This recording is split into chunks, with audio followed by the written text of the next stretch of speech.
The biochemistry of hormones. We talked about the synthesis of steroid hormones in part 2. Now we come to the synthesis of polypeptide and glycoprotein hormones. These polypeptide and glycoprotein hormones come from large peptide precursors. We focus our attention on hormones coming from the hypothalamus. There are several known hypothalamic releasing and inhibiting hormones. They are composed of single chain of amino acids, the shortest of which would be the thyrotropin-releasing hormone composed of 3 amino acids. The gonadotropin-releasing hormone is a decapeptide, and longer CRH and GHRH are mentioned here. The tripeptide thyrotropin-releasing hormone is secreted by the median eminence. This is composed of glutamyl, histidyl, and proline residues and is transported to the anterior pituitary by way of the hypothalamic hypophyseal portal blood circulation. The precursor of the decapeptide gonadotropin-releasing hormone is a 92 amino acid precursor protein. Once the GnRH is cleaved, this will produce the GnRH-associated peptide, which in itself is also an active substance. It is composed of 56 amino acids, and it inhibits prolactin and stimulates gonadotropin secretion as well. The GnRH has to be secreted in pulses so that it can effectively activate FSH and LH. The pulses and frequency differ during the follicular and in the luteal phase. In the follicular phase, it is lower but faster at 1 pulse per hour, and during the luteal phase, it is slower but higher at 1 pulse every 2 to 3 hours.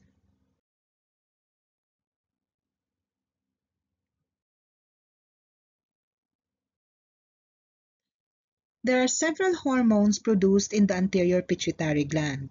Examples here are hormones composed of single chain of amino acids. We have the growth hormone and the prolactin, and the shorter adenocorticotropic hormone. Both the growth hormone and prolactin are composed of more than 190 amino acids, and this is because they come from a single ancestral gene. Also, the human chorionic gonadotropin is encoded in the same ancestral gene. Growth hormone secretion varies throughout life, experiencing a first peak at around childhood and a second peak during puberty. It is also stimulated by strenuous exercise, sleep, and starvation. Stress, exercise, starvation, acute hypoglycemia, and aging will now be sensed by the higher center, thus growth hormone-releasing hormone is released. It will go to the anterior pituitary gland, stimulating synthesis and secretion of growth hormone. Once growth hormone is released, this growth hormone will act on the adipose tissue, the muscle, and the hepatocyte via the JAK-STAT pathway so that physiologic response is also expected. One more thing, the growth hormone also stimulates the production of the insulin-like growth factor 1 coming from the cartilages. With this release, we see the following physiologic responses with the growth hormone. Coming from the same gene as the growth hormone, prolactin is a polypeptide hormone composed of 198 amino acids. It exists in a small form, a big form, or a big form. Big forms are noted to be a dimer, whereas larger forms are glycosylated, and with glycosylation, decreases activity. It is important to remember the diurnal variation of prolactin secretion. It is highest at around mid-morning. Clinical application: if you're going to request for serum levels of prolactin in patients where you suspect hyperprolactinemia, please request for it before 10 a.m. so that you will not get false positive results. Prolactin inhibits ovulation. With suckling, this suckling will stimulate the release of prolactin, and prolactin will decrease levels of GnRH. With loss in the pulsatility of GnRH, LH and FSH secretion is affected, ending up with hypoestrogenism. This hypoestrogenism seems to be a mechanism that's important for breastfeeding because this allows the transfer of calcium from the bones into circulation so that there will be high maternal calcium concentration for the breastfeeding infant. If prolactin inhibits ovulation, can this serve as a contraceptive? The answer is yes. It is observed that among women postpartum, if they continuously breastfeed, then this will continuously inhibit GnRH, continuously inhibit ovulation. This can happen for around 6 months. When we talk about continuous breastfeeding, this means that the woman should be breastfeeding every 4 or every 6 hours. Another hormone coming from the anterior pituitary gland would be ACTH. ACTH is secreted by the pro-opiomelanocortin gene. From this gene, ACTH, MSH, LPH, and a neurotransmitter endorphin is produced. ACTH is composed of 39 amino acids. The sequence of the first 24 amino acids is required for full biologic activity. This is released once stress is sensed, thus activating measures so that adaptation to stress happens. Not only polypeptide hormones come from the anterior pituitary gland. We have mentioned glycoprotein hormones like TSH, FSH, LH, and HCG. We said that the alpha subunit is common for all 4, and the difference only lies in the beta subunit. It seems here, as you can see, that the follicular stimulating hormone and the thyroid stimulating hormone are probably almost similar, composed of 112 amino acids.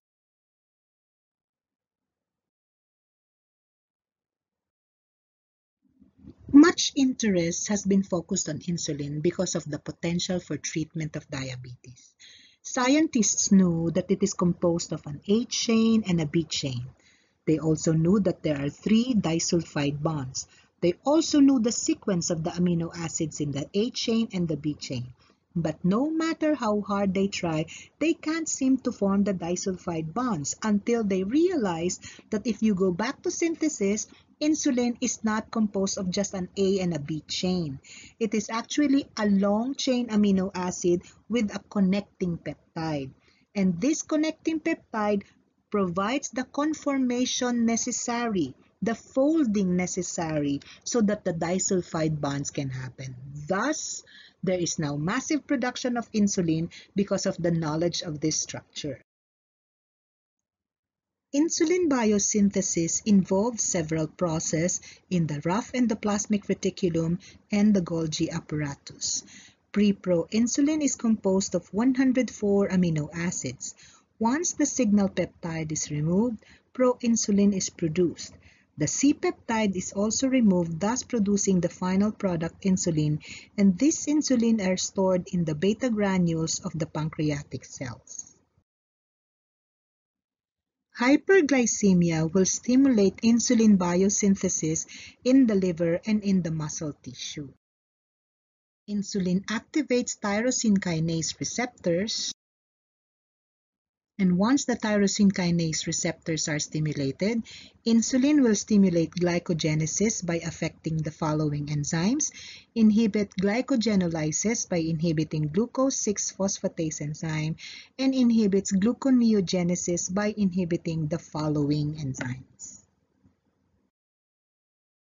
On the other hand, the polypeptide hormone glucagon is composed of 29 amino acids secreted by the alpha cells of the pancreas as proglucagon. Hypoglycemia will stimulate potassium efflux and calcium influx. Calcium together with amino acids and other fatty acids will now stimulate glucagon. And with glucagon secretion, it will stimulate glycogenolysis, it will inhibit glycogenesis, and it will induce gluconeogenesis. Just like insulin, glucagon also attaches to plasma membrane receptors. However, the second messenger used is cyclic AMP. Eventually, protein phosphorylation happens. It stimulates the enzymes that are necessary for glycogenolysis and for gluconeogenesis.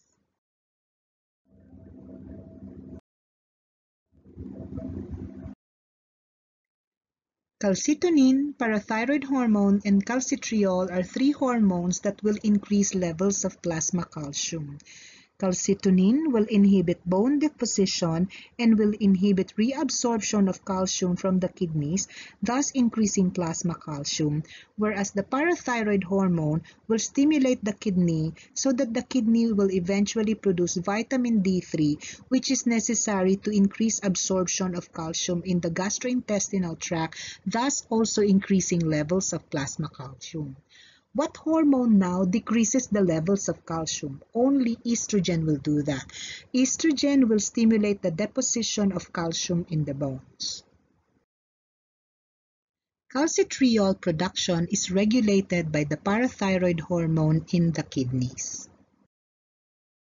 The parathyroid hormone is composed of 84 amino acids, but it is initially secreted as pre-proparathyroid hormone, then as proparathyroid hormone. Cathepsins will degrade the parathyroid hormone. Calcium is a very important mineral in the human body. It is involved in a lot of biologic processes. It is necessary and it is important. However, high levels of calcium are not wanted. That's why the importance of maintaining homeostasis cannot be overemphasized. We have mentioned three hormones that are involved, including the parathyroid hormone. If there is hyperparathyroidism caused by the parathyroid tumor, eventually efforts will be done by the human body to increase the calcium because there's a lot of parathyroid hormone. Initially, it will act on the bone. The parathyroid hormone will stimulate now the osteoclasts, and these osteoclasts will lyse the bone, causing the release of calcium into the systemic circulation. With that, there will be osteoporosis, bone fracture, and even bone pain. When there is high level of circulating calcium in the human body, one that would be affected would be the blood vessels. These calcium will be deposited in the blood vessel wall, causing atherosclerosis, high blood pressure, myocardial infarction, and even stroke. High levels of calcium will also affect the contractility of the heart, causing atrial fibrillations and palpitations. The parathyroid hormone will keep on stimulating the kidneys to absorb calcium. Thus, kidney stones can form.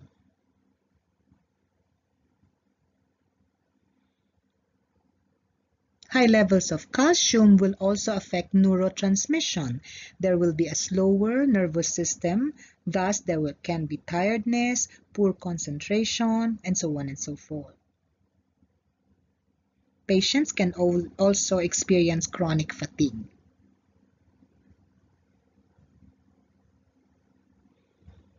High calcium levels are also associated with higher incidence of GERD, or gastroesophageal reflux. Several studies have shown that high calcium levels are associated with cancers of the breast, the prostate, the colon, and even the kidney.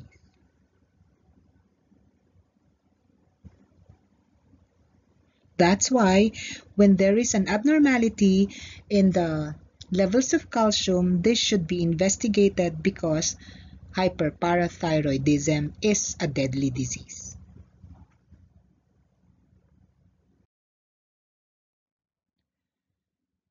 Because we looked at the kidneys already, aside from the hormone the hormone calcitriol and the act of the parathyroid hormone, I would like to focus your attention in the production of the angiotensin. Renin is a substance coming from the kidney, and renin will act on angiotensinogen to produce angiotensin 1 and angiotensin 2. Angiotensinogen is a large alpha-2 globulin made in the liver. Renin is an enzyme coming from the kidneys converting angiotensinogen to become angiotensin 1. Another important substance coming from the kidney aside from calcitriol is renin. Renin is an enzyme that is necessary to convert angiotensinogen to become angiotensin 1. Renin release is stimulated by decreases in the levels of blood volume. With hypovolemia, renin is released, angiotensinogen is converted to become angiotensin 1 and then angiotensin 2. Angiotensin will attach to receptors located in the plasma membrane, increase calcium and phosphatidylinositide, will cause phosphorylation of a protein. Eventually, it will cause the synthesis of aldosterone. What does aldosterone do? Sodium retention, and where sodium goes, water follows, thus combating the effects of hypovolemia.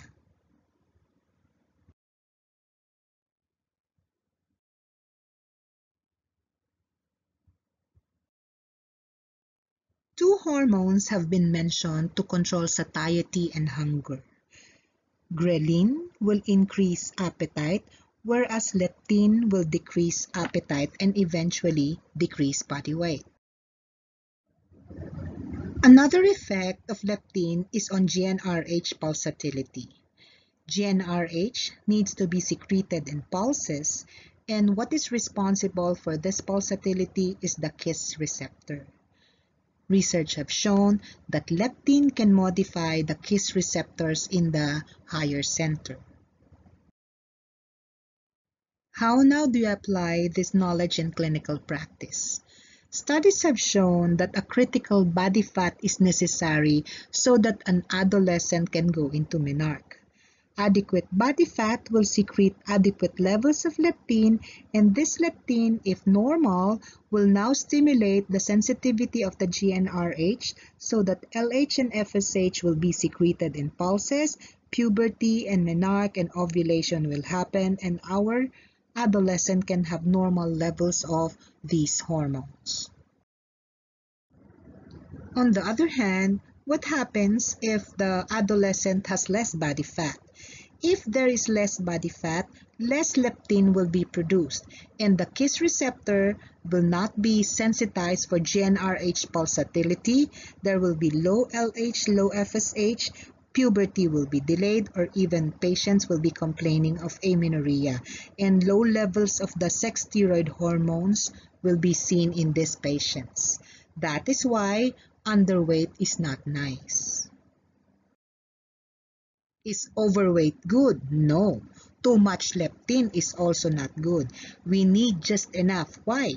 If there is too much leptin will also affect GnRH pulsatility. This time, it will increase more LH. What happens? Si Lorna Tolentino may cleavage. So LH, theca cell, there will be a lot of testosterone but there will be no progesterone. Why? Because she will not ovulate. What is important for ovulation? Estradiol peak. Therefore, this patient can end up with polycystic ovarian syndrome.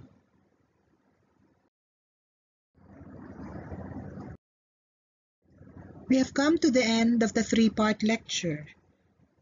We have discussed the physiologic response, we've discussed the synthesis of steroid hormones, the polypeptide hormones, and the glycoprotein hormones. Remember, the following were our objectives when we started this lecture series. I hope we were able to achieve them. Thank you very much. The biochemistry of hormones.